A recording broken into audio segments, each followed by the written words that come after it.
Hello everyone, this is the second part of stone age. मतलब pre historic culture में हमने stone age पढ़ी थी, ये उसका सेकेंड पार्ट है।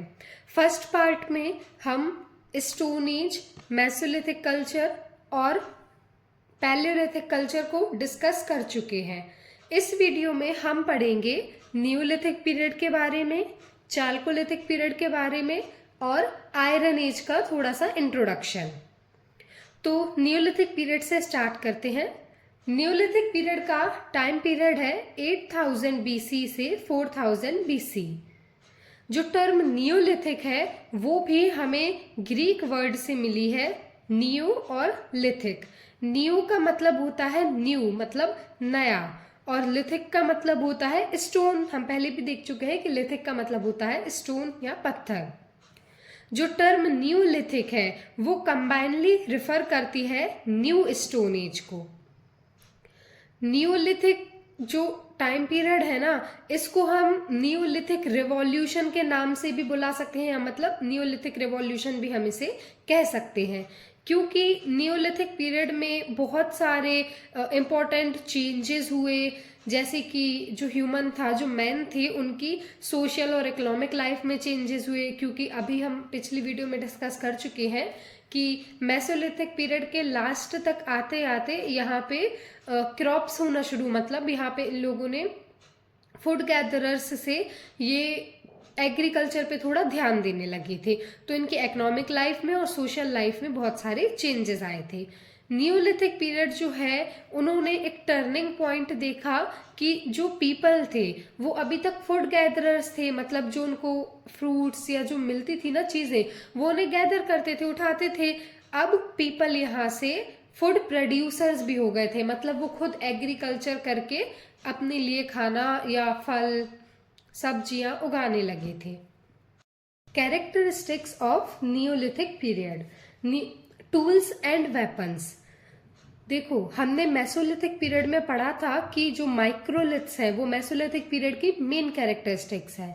तो न्यूलिथिक पीरियड में भी पीपल माइक्रोलिथ्स ब्लेड का यूज करते थे, मतलब जो कि बहुत ही ज्यादा शार्प होती थी, पॉइंटेड होती थी और पतली होती थी।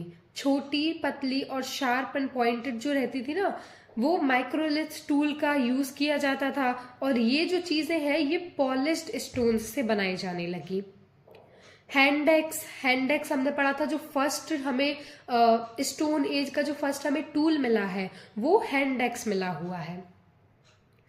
जो न्यूलिथिक पीरियड में लोग थे वो टूल्स और उनके जो वेपन्स थे वो बोन्स से, मतलब हड्डियों से भी बने हुए थे, जैसे कि नीडल्स, स्क्रैपर्स, एरोहेड्स मतलब जैसे भाला होता है ना, एक तरीके का भाला ही, जो मछलियों को पकड़ने के लिए यूज करते थे वो लोग। तो ये सारी चीजें एनिमल्स की बोन्स से बनाई जाने लगी। न्यू और पॉलिश्ड टूल्स आए जिन्होंने बहुत ज्यादा इजी कर दिया था, मतलब हंटिंग करना भी, कल्टीवेशन करना भी। कल्टीवेशन के लिए भी इन लोगों ने कई टूल्स बनाए थे। जमीन खोदने के लिए कुछ शार्प और पॉइंटेड टूल्स थे जिनसे वो लोग जमीन खोदते थे, ठीक है। और हंटिंग के लिए भी पहले ही इन्होंने बहुत सारे टूल्स बना चुके थे, तो उनमें और ज्यादा डेवलपमेंट हुआ। एग्रीकल्चर, न्यूलिथिक पीरियड में जो पीपल थे, अब उन्होंने एग्रीकल्चर करना शुरू कर दिया, तो वो लैंड को कल्टीवेट करते थे, फ्रूट्स ग्रो करते थे, और कॉर्न और भी कुछ चीजें जैसे कि रागी, हॉर्स ग्राम, ये सारी चीजें इन लोगों ने कल्टीवेट करना शुरू कर दी। मतलब एग्रीकल्चर यहाँ पे शुरू हो चुका था। और एनिमल्स का डोमेस्टिकेशन भी यहाँ इन लोगों ने शुरू किया, मिल्क के लिए, मीट सप्लाई के लिए। तो जानवरों को पालना भी यहाँ इन लोगों ने शुरू किया, जैसे कि कैटल, शीप, गोट्स, तो इनको ये लोग पालने लगे, डोमेस्टिकेट करने लगे। फिर है पोट्री मतलब पोट्स, बर्तन जो होते हैं ना, मिट्टी के बर्तन और पॉट्स जो होते हैं, उसे हम बोलते हैं पोट्री जो थी। देखो, अब एग्रीकल्चर शुरू हो गया था तो क्रॉप्स आने लगी थी, इन लोगों को ग्रेन्स मिलने लगे, ठीक है।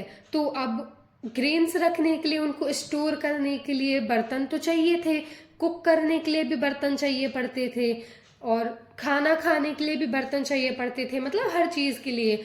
एग्रीकल्चर शुरू हुआ तो ग्रेन से स्टोर करने, कुक करने, खाने के लिए, हर चीज़ के लिए इनको बर्तन चाहिए थे। तो अब यहाँ पे पोट्री का इन्वेंशन हुआ, मतलब पोट्स बनाना भी शुरू हुए, बर्तन बनने शुरू हो गए।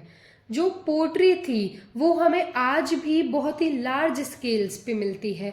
मतलब नियोलिथिक टाइम पीरियड की जो पोट्री है ना, जो पॉट्स हैं, जो बर्तन है, वो बहुत ज़्यादा बने थे उस टाइम पे कि अभी भी हमें लार्ज स्केल पे मिलते हैं। इस पीरियड में जो पोट्री थी उनको 3 टाइप्स में क्लासिफाई किया गया है। ग्रेवेयर, ग्रेवेयर वो बर्तन होते थे या वो पॉट्स होते थे जो कि जिनको पकने के बाद जो ग्रे कलर के हो जाते थे, मतलब जो ग्रे कलर ले लेते थे ना, उन्हें ग्रेवेयर में क्लासिफाई किया गया है। Black burnished ware, black burnished ware, ये जो बर्तन होते थे, ये जो पॉट्स होते थे, ये एकदम स्मूथ और शाइनी होते थे। इनके लिए किसी ग्लांस का इस्तेमाल नहीं किया जाता था। इनको किसी पत्थर से, मतलब एक शार्प पत्थर या किसी ऐसी चीज से इन्हें स्मूथ किया जाता था। तो black burnished ware black colour के स्मूथ और शाइनी बर्तन होते थे। और mat impressed ware, mat impressed ware वो बर्तन होते थे जिन पे, जैसे कि हम बोलते ना डिजाइन, ठीक है, तो जिन पे किसी तरीके की छाप लगी हो। मोस्ट ऑफ द चीजें वो होती थी, जैसे फ्रूट्स हैं, ठीक है, तो उनका जो फाइबर रहता था उनके थ्रू वो उन पे कुछ ना कुछ ऐसा उनकी छाप बना देते थे, डिजाइन बना देते थे, तो उसको हम बोलते हैं mat impressed ware. Neolithic time period में हैंडमेड पोट्री तो बनती ही थी, पहले शुरू शुरू में हैंडमेड पोट्री ही बनी है। फिर उसके बाद लेटर मतलब बाद में न्यूलिथिक टाइम पीरियड में ही फुट व्हील का इस्तेमाल किया जाने लगा। फुट व्हील वो होता है, जैसे अभी हम लोग देखते हैं ना, पोट्री अगर किसी ने बनते हुए देखी हो तो वो एक व्हील टाइप रखा रहता है नीचे, उस व्हील पे वो पोट्री बनाई जाती है, ठीक है। तो वैसे ही फुट व्हील का इस्तेमाल किया जाने लगा पोट्स बनाने के लिए, पोट्री बनाने के लिए। हाउसिंग एंड सेटल्ड लाइफ, अब न्यूलिथिक टाइम पीरियड में ये भी एक बहुत ही इंपॉर्टेंट कैरेक्टरिस्टिक है, हाउसिंग और सेटल्ड लाइफ। देखो अभी तक हमने क्या पढ़ा था कि जो लोग थे, जो पीपल थे, वो लोग बड़ी बड़ी पत्थरों के नीचे, चट्टानों के नीचे और केव्स में शेल्टर लेते थे, ठीक है। नियोलिथिक टाइम पीरियड में जो लोग थे, जो पीपल थे, उन्होंने अब हाउस बनाना शुरू कर दिए थे मड से और रीड्स से। रीड मतलब होता है मिट्टी से, और रीड मतलब होता है जो बड़े बड़े झाड़ियां होती हैं ना, जो सूखे पत्ते, जो पीले कलर की घास जिसे हम कहते हैं, सूखे हुए बड़े बड़ी, वो उनसे घर बनाए जाने लगे थे, ठीक है। तो एक सर्कुलर मोशन में मतलब एक सर्कल रहता था, उसमें एक रेक्टेंगल घर होता था, ठीक है। उसकी फोटो मैंने लगाई है, आप देख सकते हैं। तो इस तरीके के घर भी बनाए जाने लगे थे। नियोलिथिक टाइम पीरियड में जो लोग थे, अब उनका एडवांसमेंट, उनका डेवलपमेंट इतना हो गया था कि उन्हें बोट बनाना भी आ गया था, मतलब लकड़ी का यूज करके वो बोट भी बना लेते थे। उन्हें कॉटन स्पिन करना आ गया था, वूल और ऊन जो होता था ना, वूल जो होता था, उससे कपड़े को वीव करना, मतलब कपड़े को बुनना और सिलाई करना, ठीक है। तो ये सारी चीजें एक, हम कह सकते हैं कि एक तरीके से इस टाइम पीरियड तक जब डेवलपमेंट होने लगा, तो यहाँ तक आते आते वो लोग एक तरीके से सेटल्ड लाइफ, मतलब सेटल लाइफ जीने लगे थे। नियोलिथिक टाइम पीरियड में जो पीपल थे ना, एक सेटल लाइफ जीने लगे थे। और हम इसे ऐसे भी कह सकते हैं कि जो सिविलाइजेशन की बिगिनिंग शुरू होना, मतलब एक सिविलाइजेशन की बिगिनिंग से पहले जो एक आइडिया रहता है ना कि हम कैसे एक सेटल्ड लाइफ जिएंगे, तो वो यहाँ से शुरू होने लगी। नियोलिथिक पीरियड में जो लोग थे वो हिली एरिया से दूर नहीं रहते थे। हमने पहले की वीडियो में भी डिस्कस किया हुआ है कि जो लोग थे ना, वो ज़्यादातर रिवर्स के पास रहते थे, रिवर वैलीज में रहते थे, क्योंकि उन्हें पानी की भी ज़रूरत पड़ती थी, क्रॉप्स के लिए भी पानी की ज़रूरत पड़ती थी, रॉक का शेल्टर भी मिल जाता था, और उन्हें अपने जो टूल्स थे, क्योंकि वो लोग टूल्स और वेपन्स के लिए एंटायरली हर तरीके से पत्थर पे ही डिपेंडेंट थे। तो टूल्स तो क्योंकि नियोलिथिक टाइम पीरियड तक पत्थर के ही बनते थे, तो उन्हें ये सारी चीज़ें जो रॉक्स वगैरह है, टूल्स, स्टोन्स और वेपन्स के लिए, ये सारे पत्थर उन्हें रिवर्स के पास से मिलते थे, इसलिए वो कंप्लीटली जो थे इन्हीं चीज़ों पे डिपेंडेंट थे। Important Neolithic sites, Neolithic time periods की जो इम्पोर्टेंट साइट्स हैं जहाँ से हमें नियोलिथिक टाइम पीरियड के एविडेंस और मटेरियल मिले हुए हैं, चीज़ें मिली हुई हैं, वो है महागारा और कोलदिवा। इन दो जगहों से हमें एविडेंस मिले हैं सर्कुलर हट्स के। मतलब देखो, एक ना सर्कुलर हट्स मतलब एक गोल तरीके से, जैसे सर्कल होता है ना, तो गोल हट्स बनी हुई होती थी, और हैंडमेड पोट्री के भी एविडेंस मिले हैं। और ये पहली जगह है, साउदर्न इलाहाबाद में पड़ते हैं महागारा, यहाँ से हमें एविडेंस मिले हैं राइस के, चावल के। मतलब चावल भी यहाँ पे उगाए जाते थे, क्रॉप्स उगाई जाती थी। तो जो राइस है उसके ओल्डेस्ट एविडेंस पूरी दुनिया में, सिर्फ इंडिया में नहीं पूरी दुनिया में ओल्डेस्ट एविडेंस राइस के हमें यहीं से मिले हैं। फिर है मेहरगढ़, मेहरगढ़ बलूचिस्तान पाकिस्तान में है। ये एक अर्लीस्ट नियोलिथिक साइट है जहाँ पे पीपल जो थे वो सन ड्राइड ब्रिक्स से बने घरों में रहते थे। मतलब जो इनके घर थे ना वो सन ड्राइड ब्रिक्स से बने थे। इसके एविडेंस हमें मेहरगढ़ से मिले हुए हैं। और ये लोग क्रॉप्स जैसे कॉटन और व्हीट कल्टीवेट करते थे, इसके भी एविडेंस मिले हुए हैं। बुरजाहोम, बुरजाहोम कश्मीर, यहाँ पे देखो मैंने आप लोग को पहले भी बताया था कि सिर्फ इंसानों को ही नहीं दफन करते थे, इंसानों को ही नहीं बरी करते थे, उनके साथ साथ जो उनके पेट एनिमल्स रहते थे ना, जिनकी डेथ हो जाती थी, उनको भी बरी कर देते थे। तो बुरजाहोम में हमें जो डॉग है, डोमेस्टिकेटेड डॉग है, उसको ओनर के साथ उसकी हमें बरीड बॉडी मिली हुई है, मतलब उसकी हड्डियां मिली हुई हैं। और हमें जो टूल्स भी मिले हुए हैं, जो पॉलिश्ड स्टोन के टूल्स बनाए जाते थे ना बोन्स के, वो भी हमें यहाँ से मिले हुए हैं। फिर है गुफकारल, गुफकारल कश्मीर में है, यहाँ से भी हमें स्टोन टूल्स और ग्रेवयार्ड मिले हैं। ग्रेवयार्ड मतलब जहाँ पे दफन किया जाता था, ठीक है।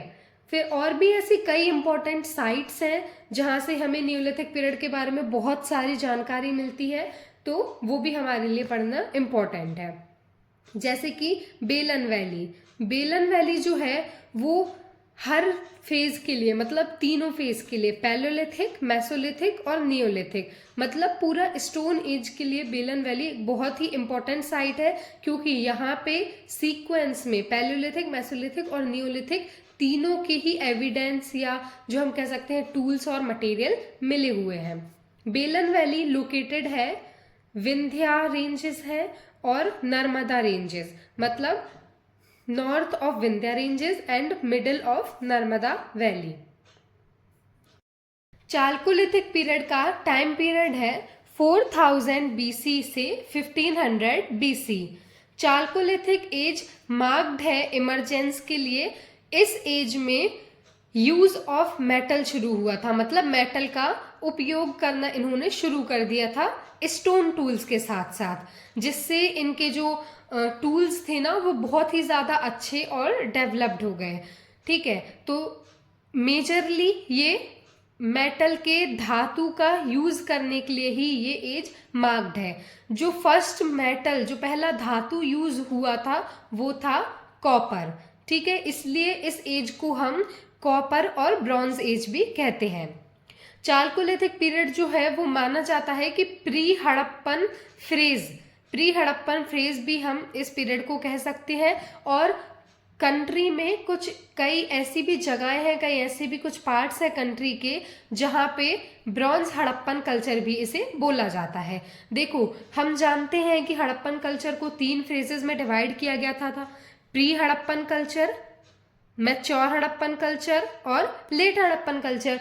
तो इसे प्री हड़प्पन फ्रेज भी और ब्रॉन्ज हड़प्पन कल्चर भी बोला जाता है। कैरेक्टरिस्टिक्स चालकोलिथिक टाइम पीरियड की, उसमें से मेजर कैरेक्टरिस्टिक्स कुछ है, जैसे कि हंटिंग, देखो, हंटिंग तो एक ऑक्यूपेशन था ही, स्टोन एज से चलता आ रहा था और अभी भी चल रहा था। तो हंटिंग के साथ साथ यहाँ पे फिशिंग और फार्मिंग को भी एज अ ऑक्यूपेशन देखा जाने लगा।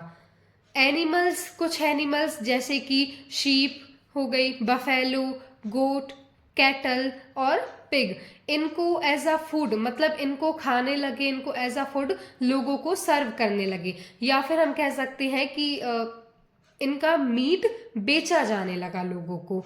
राइस जो थी, राइस क्रॉपिंग के पैटर्न और कॉटन की फार्मिंग के पैटर्न भी बहुत ज़्यादा डेवलप्ड हो गए इस टाइम पे।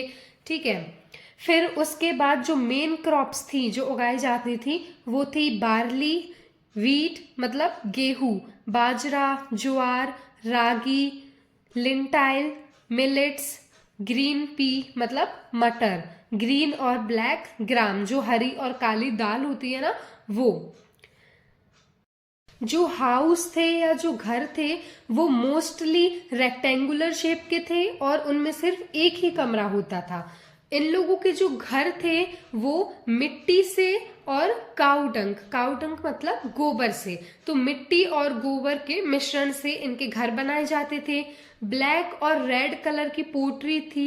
देखो, पोट्री तो नियोलिथिक पीरियड में भी थी, लेकिन इस टाइम पीरियड में जो सबसे ज्यादा फैली हुई पोट्री थी, या हम कह सकते हैं कि सिर्फ एक ही जगह पे नहीं, अलग अलग जो जगहें थी, अलग अलग जो साइट्स थी, वहां पे ब्लैक और रेड कलर की पोट्री ज्यादा चलने लगी। ह्यूमंस जो थे वो घर के अंडर मतलब घर के नीचे बरी किए जाते थे और ये लोग आफ्टर लाइफ में बिलीव करते थे। तो जो ह्यूमन को बरी करते थे ना, उनके साथ साथ ये लोग कुछ ऑर्नामेंट्स जैसे कि पोट्री या ज्वेलरी, ऐसी कुछ चीजें उनके साथ साथ दफन कर देते थे, क्योंकि इन लोगों का मानना था कि ये इनके मरने के बाद काम आएगी। फिर उसके बाद फोर्थ पॉइंट है, ये जो लोग थे ये एक तरीके से कॉलोनाइज होने लगे, मतलब इनके जो घर थे ऐसे नहीं थे कि कोई यहाँ रह रहा है, कोई कितनी दूर रह रहा है। इन लोगों के घर भी आसपास बनाए जाने लगे और ये लोग ज्यादातर हिल्स पे और रिवर वैलीज के पास सेटल होते थे।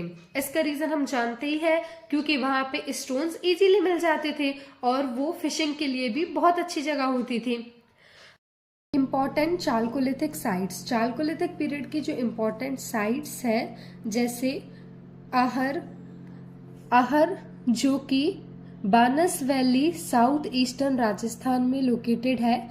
यहाँ से हमें एविडेंस मिले हैं कि इस रीजन में मोस्टली स्मेल्टिंग और मेटलरी प्रैक्टिस की जाती थी। स्मेल्टिंग और मेटलरी मतलब होता है यहाँ पे जो कॉपर का यूज करना शुरू हो गया था ना, तो कॉपर को छोटे छोटे मतलब जो मेटल्स मिलते थे उनको पिघला के उनसे औजार बनाना। ठीक है, और यहीं से आहर से कॉपर टूल्स भी सप्लाई किए जाते थे अदर कम्युनिटीज, मतलब आसपास जो लोग रहते थे या आसपास के कुछ जगहों पे कॉपर टूल्स का सप्लाई किया जाता था। राइस भी कल्टीवेट होता था यहाँ पे। तो चालकोलिथिक पीरियड की सबसे ज्यादा इम्पोर्टेंट साइट है आहर। सेकेंड इम्पोर्टेंट साइट है गिलुंद। गिलुंद भी बानस वैली राजस्थान में है। यहाँ से हमें स्टोन ब्लेड इंडस्ट्री मिली हुई है। स्टोन ब्लेड इंडस्ट्री मतलब जैसे हमने माइक्रोलिथ्स पढ़ा था ना, वैसे ही स्टोन मतलब एक छोटे से पत्थर को बहुत ज्यादा शार्प एक ब्लेड के तरीके से बनाया जाता था। तो स्टोन ब्लेड की इंडस्ट्री हमें गिलुंद से मिली है। उसके बाद है दाइमाबाद। दाइमाबाद लोकेटेड है अहमदनगर गुजरात में। ये फेमस है, मतलब यहाँ से जो है ना हमें बहुत सारी ब्रॉन्ज एज के या जो चालकोलिथिक पीरियड है वहाँ के ब्रॉन्ज गुड्स मिले हैं। जैसे कि मतलब ब्रॉन्ज की जो मूर्ति हम कह सकते हैं ना, जो मूर्ति वगैरह बनी होगी, जैसे कि ब्रॉन्ज का राइनोसॉर्स, एलिफेंट, और जो सबसे इम्पोर्टेंट हमें जो ब्रॉन्ज का मूर्ति या स्कल्पचर मिला है वो है 2 व्हील्ड चैरियट, मतलब 2 चकों वाला रथ जिसपे एक राइडर बैठा है और जो कि मतलब जैसे बैलगाड़ी होती ना, आगे उसमें बैल रहता है, बफेलो या बुल रहता है, और उसके पीछे चैरियट, दो पहियों वाला रथ। तो वो हमें दाइमाबाद से मिला है।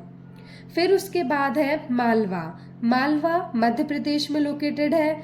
मालवा में जो है वो नर्मदा और उसकी ट्रिब्यूटरीज के पास है। मालवा कल्चर नर्मदा और उसकी ट्रिब्यूटरीज के पास लोकेटेड है। यहाँ से हमें एविडेंस मिले हैं चालकोलिथिक सेरेमाइक्स के। सेरेमाइक्स मतलब होता है जो चीनी मिट्टी के बर्तन होते हैं ना, जो मिट्टी के बर्तन होते हैं, तो इनके हमें सबसे ज़्यादा एविडेंस मिले हुए हैं। और स्पिंडल होल्स, स्पिंडल होल्स मतलब होता है मतलब जो बुनाई करते हैं ना, मैंने अभी आपको इसके पहले पढ़ाया था कि यहाँ पे जो है क्लॉथ्स की बुनाई शुरू हो गई थी, ठीक है, वुल का यूज करके क्लॉथ्स की बुनाई शुरू हो गई थी। तो स्पिंडल होल्स जो बुनाई करने के लिए जो हम यूज करते हैं उसे बोलते हैं स्पिंडल। फिर एक और इम्पोर्टेंट साइट है, वो है कात्या।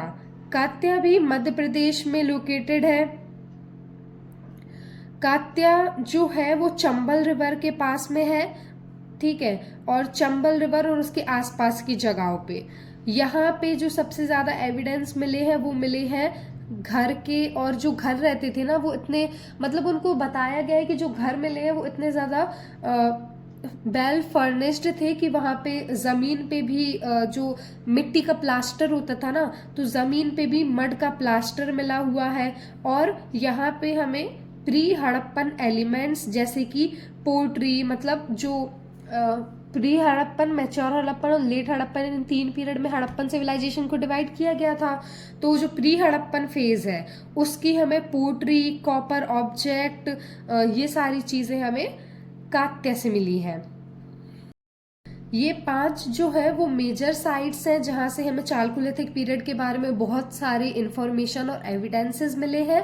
और भी कुछ साइट्स हमें दी हुई है जैसे कि चिरांद, सोनगांव, नेवासा, ठीक है, तो ये सारी भी हमें पढ़नी है। आयरन एज, आयरन एज का टाइम पीरियड है 1500 बीसी से 600 बीसी। अब आयरन एज से हम समझ ही सकते हैं कि यहाँ तक आते आते डेवलपमेंट भी बहुत ज्यादा हो गया था और टूल्स जो थे वो आयरन के बनने शुरू हो गए थे, इसलिए हम इस एज को आयरन एज रेफर करते हैं। आयरन एज जो है वो mostly painted grey ware culture और नॉर्दर्न ब्लैक पॉलिश्ड वेयर। देखो, पेंटेड ग्रे वेयर कल्चर मैंने आपको बता ही दिया है कि ग्रे वेयर कल्चर वो होता है जिसमें जो ग्रे कलर के पॉट्स थे, जो ग्रे कलर की पोट्री थी वो यूज की जाती थी।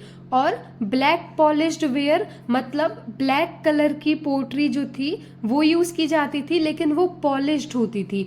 पॉलिश्ड के लिए वो लोग किसी तरीके का ग्लांस का यूज नहीं करते थे।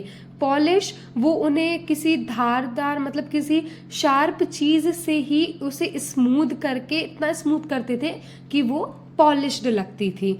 तो आयरन एज में ये दोनों जो चीजें हैं, ग्रे वेयर कल्चर और ब्लैक पॉलिश्ड वेयर, ये सबसे ज्यादा मतलब मोस्ट प्रोमिनेंट कल्चर थे उस पीरियड के। ये जो पीरियड है वो मार्क्ड है आर्यंस के अराइवल के लिए। देखो, हमने हड़प्पन सिविलाइजेशन में भी पढ़ा था कि हड़प्पन सिविलाइजेशन का एक डिक्लाइन होने का, खत्म होने का कारण ये भी था कि वहां पे आर्यंस आ गए थे, ठीक है। तो अब इससे हम समझ ही सकते हैं कि ये जो है हड़प्पन टाइम पीरियड के, हड़प्पन सिविलाइजेशन के लास्ट की बात चल रही है, आयरन एज की। तो ये पीरियड मार्क्ड है आर्यंस के अराइवल के लिए।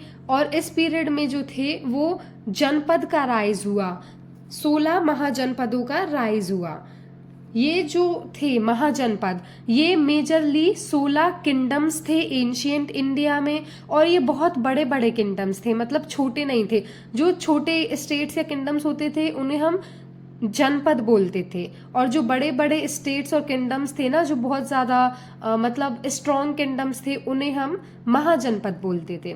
तो ऐसे कुल 16 महाजनपद उस टाइम पे इनका राइज हुआ। फिर आयरन की स्मेल्टिंग भी शुरू हुई, मतलब अब इन लोगों ने जमीन में से आयरन ओर निकालना शुरू किया, फिर उसको स्मेल्ट करना, उनको पिघलाना, उनसे टूल्स बनाना, वेपन्स बनाना, ये सारी चीजें भी इस पीरियड में स्टार्ट हो गई थी।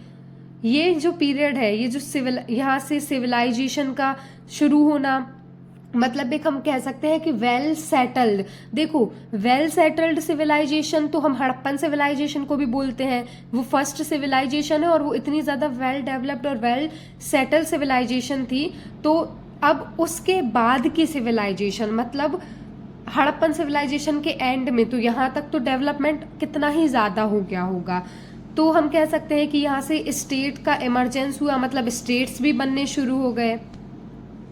आयरन एज जो है ना, ये अपने साथ कई नई चीज़ें लेके आया, जैसे ओकरे कलर पोट्री। ओकरे कलर पोट्री मतलब एक ओकरे ना एक कलर होता है जो कि नेचुरल पिगमेंट, जैसे कि रेड कलर की जो सैंड होती है ना, रेड सैंड, या फिर येलोइश कलर की जो हमें मिट्टी मिलती है, उसमें थोड़ा सैंड मिला के उसकी पोट्री बनाई जाने लगी।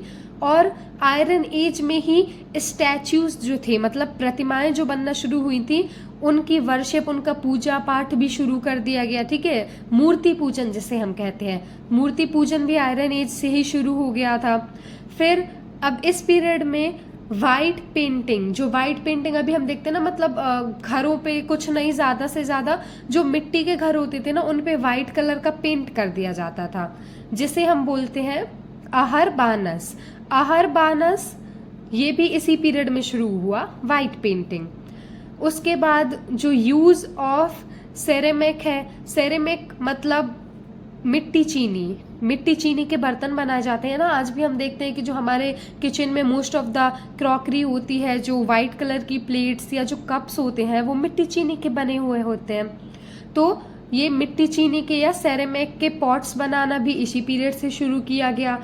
और ये हम पढ़ चुके हैं कि जो जब 16 महाजनपद का राइज हुआ था ना, उसी टाइम पीरियड की बात है। जैनिज्म और बुद्धिज्म जैसे रिलीजन, मतलब डिवीजन, रिलीजन में डिवीजन भी जैनिज्म और बुद्धिज्म का राइज हुआ, और रिलीजन में डिवीजन आ गया। मतलब हम कह सकते हैं कास्ट सिस्टम एक तरीके से यहाँ पे आना शुरू हो गया आयरन एज में।